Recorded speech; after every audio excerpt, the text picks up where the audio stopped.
পবিত্র ঈদ উল ফিতর উপলক্ষে আজ বিক্রি হচ্ছে ২৯ মার্চের আন্তনগর ট্রেনের অগ্রিম টিকিট। সকাল ৮টায় পঞ্চম দিনের মতো অগ্রিম টিকিট বিক্রি শুরু হয়। অগ্রিম টিকিটের শতভাগই বিক্রি হচ্ছে অনলাইনে। যাত্রীদের সুবিধায় পশ্চিমাঞ্চলের ট্রেনের টিকিট সকাল ৮টায় এবং পূর্বাঞ্চলের ট্রেনের টিকিট দুপুর ২টা থেকে ইস্যু করার সিদ্ধান্ত নিয়েছে বাংলাদেশ রেলওয়ে।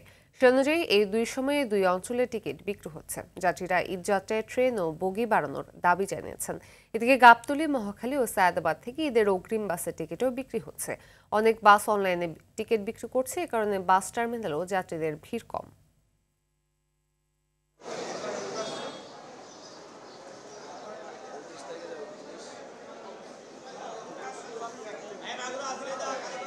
এরিয়া ওয়াইজ যদি কিছু স্পেশাল ট্রেন দেওয়া যায়, নাহলে ঈদের এই সময়ে মানুষের অনেক কষ্ট হবে, কারণ সিট থাকে খুবই অল্প। মানুষ সবাই যেতে চায় ট্রেনে, কারণ ট্রেনের যাওয়া সবচেয়ে সুবিধাটা হচ্ছে আপনার কোনো যানজট হয় না, নির্দিষ্ট টাইমে চলে যাওয়া যায়। অনলাইনের লগে নর্মালের যে মেজা এভাবে থাকলে পাশাপাশি, তাহলে আমি যাইতে ভালো হইতো। আমরা চাই যে অনলাইন বাদে আমরা টিকিট কাটি, কালোবাজারি বন্ধ হোক। কালোবাজারি তো কেউই চাই না। আমরা যে এই বোতাম ফোন ব্যবহার করি, কিন্তু আমরা তো অনলাইন ব্যবহার করি না, রেজিস্ট্রেশন করি নাই। আমাদের তো ভোগান্তি, আমরা তো টিকিট পাচ্ছি না।